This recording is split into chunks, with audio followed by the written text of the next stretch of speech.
You know, there's a very common saying that a healthy body comes with healthy mind, which simply signifies how important your mental health and brain is. Ayurveda में भी सिर को उत्तम अंग माना है as compared to the other organs of body. आज ऐसी ही ब्रेन की बहुत कॉमन बीमारी के बारे में मैं आप सभी से बात करना चाहती हूँ, जिसका नाम है माइग्रेन। ये ओपीडी लेवल पर मिलने वाली बहुत कॉमन डिजीज़ है, जिसमें पाया गया है कि फीमेल्स ज़्यादा सफ़र करती हैं एज़ कम्पेयर टू मैन। सबसे पहले बात करते हैं माइग्रेन के डिस्क्रिप्शन की कि माइग्रेन होता क्या है, आयुर्वेद में माइग्रेन को क्या बोला गया है और इसका लाइन ऑफ ट्रीटमेंट क्या है। माइग्रेन की डेफिनेशन में आता है that it is a paroxysmal kind of one sided headache, यानी कि ऐसा हेडेक जो कि वन साइड ऑफ हेड पे होता है और साथ में पैरोक्सिस्मल इन नेचर, यानी कि जो कि लगातार नहीं होता है, इसके बीच बीच में अटैक्स आते हैं पेशेंट को। And it is usually associated with nausea, vomiting, photophobia and sensitivity towards sound, यानी कि पेशेंट को इस हेडेक के दौरान ना तो लाइट अच्छी लगती है, ना ही साउंड अच्छा लगता है।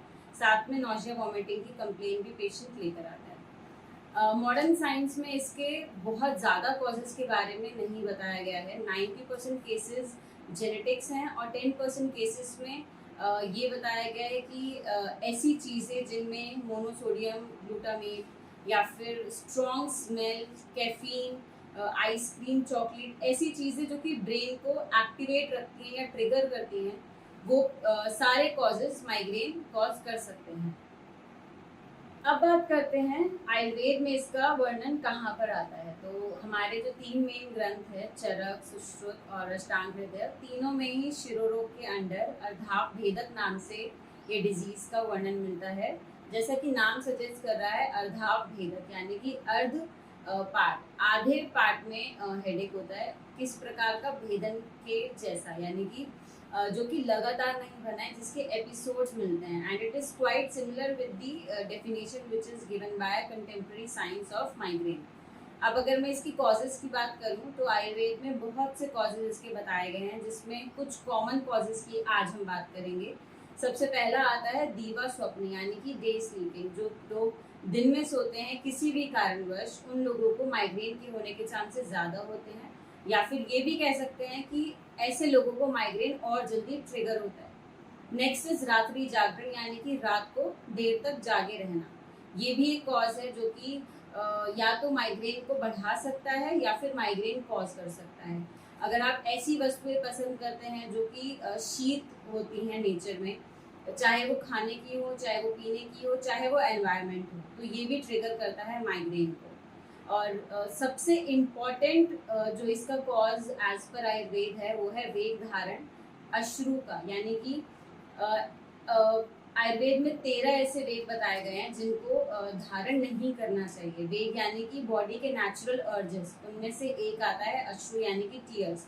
तो इसको हम रिलेट कर सकते हैं स्ट्रेस के साथ, क्योंकि ऐसे लोग जो अपनी बातें किसी और के आगे नहीं रख पाते, या जिनके थॉट प्रोसेस हमेशा ही चलते रहते हैं, उनके ब्रेन में कुछ ना कुछ चलता रहता है, वो बिल्कुल शांत नहीं रहते हैं, और ऐसे लोगों को माइग्रेन होने के चांसेस ज़्यादा होते हैं, या फिर उनका माइग्रेन टाइमली इससे ट्रिगर होता रहता है। एक कॉमन कॉज है जो कि आयुर्वेद और कंटेम्प्रेरी साइंस दोनों मानते हैं, एंड दैट इज स्मेल। कोई भी ओडर जो कि ऑफेंसिव इन नेचर है, वो भी ट्रिगर करती है माइग्रेन को।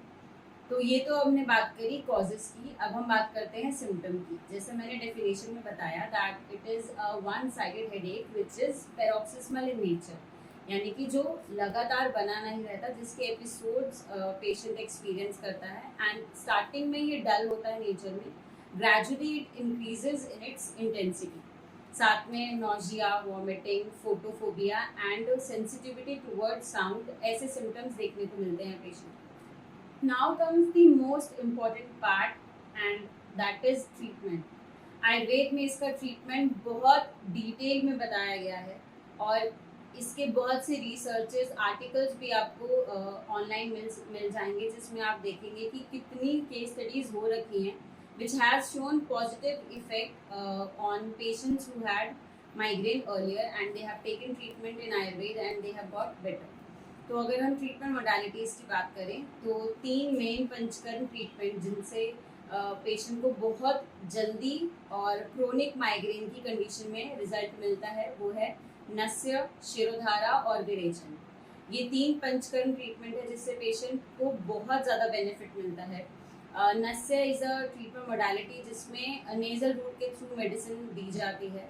ये डिसाइड होता है डॉक्टर के थ्रू कि पेशेंट की प्रॉपर हिस्ट्री लेने के बाद उनकी क्रोनिसिटी कितनी है, इंटेंसिटी कितनी है पेन की, एसोसिएटेड सिम्टम्स कितने हैं, उसके अकॉर्डिंग नस्य का ट्रीटमेंट प्लान करा जाता है जिसमें डोज और form of medicine doctor he decide करता है। Next is shirodhara. शिरोधारा एक बहुत कामिंग, बहुत रिलैक्सिंग ट्रीटमेंट मोडालिटी है जिसमें फॉरहेड के स्पेसिफिक इस पॉइंट पर हम धारा पोर करते हैं जिसमें मेडिसिन यूज होती है। Again it is decided by doctor only as per the condition of patient.